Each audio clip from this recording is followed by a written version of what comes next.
Assalamualaikum warahmatullahi wabarakatuh. Perkenalkan, saya Aulia Rizka Farasi dengan NIM 2210953045 mata kuliah Jaringan Komputer. Baiklah, saya akan menjelaskan tentang topologi ini, di mana ini merupakan jaringan tiga tingkat atau three-tier network. Jaringan pada gambar ini menggunakan model desain hierarkis yang membagi jaringan menjadi tiga lapisan fungsional. Yang pertama itu ada core atau inti, distribution atau distribusi, dan akses. Yang pertama ada core, lapisan inti. Eh, Core atau lapisan inti ini adalah tulang punggung atau backbone berkecepatan tinggi dari jaringan. Tugas utamanya adalah mengirimkan paket data secepat dan seefisien mungkin. Dan ini diumpamakan pada DTI atau Direktorat Teknologi Informasi. Jadi, fungsi utama dari core ini adalah menyediakan transportasi data yang sangat cepat dan andal antara berbagai blok di lapisan distribusi, atau misalnya antara kampus Padang dan kampus Payakumbuh. Dapat kita lihat pada topologi ini, lapisan ini terdiri dari router 3, router 4, eh, dan cloud atau yang mewakili koneksi ke internet atau jaringan area luas atau WAN. Eh, Cara kerja dari core ini, lapisan inti tidak melakukan manipulasi paket yang rumit seperti ACL. Lapisan ini hanya fokus pada kecepatan. Ia menerima lalu lintas besar yang sudah diagregasi dari lapisan distribusi dan meneruskannya ke tujuan akhir, baik itu ke bagian lain dari jaringan internal maupun ke internet. Selanjutnya itu ada distribution atau lapisan distribusi. Lapisan ini bertindak sebagai jembatan antara lapisan akses dan lapisan inti. Ini adalah titik agregasi untuk semua switch di lapisan akses. Fungsi utama dari distribution ini adalah yaitu agregasi lalu lintas, itu mengumpulkan data dari semua switch di lapisan akses. Lalu ada untuk penerapan kebijakan.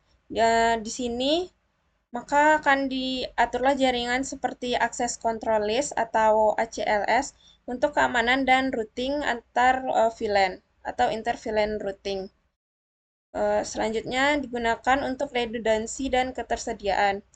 Itu untuk menyediakan jalur cadangan atau redundansi eh, ke lapisan inti dan lapisan akses untuk memastikan jaringan tetap berjalan jika salah satu perangkat atau jalur gagal.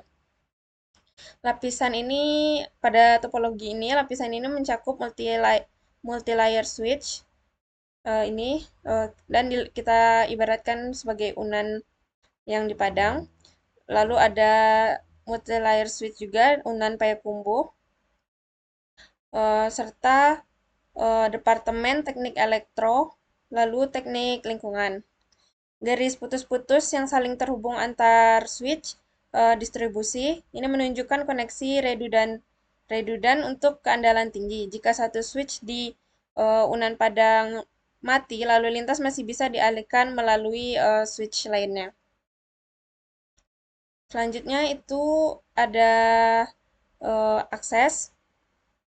Ini merupakan lapisan terendah tempat pengguna dan perangkat akhir seperti PC, laptop, printer yang terhubung ke jaringan.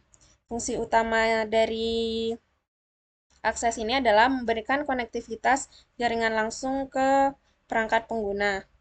Pada gambar ini kita dapat melihat lapisan ini terdiri dari eh, switch PT, yaitu ada switch 0, switch 2, switch 3, dan switch 1 yang langsung terhubung ke masing-masing PC-nya.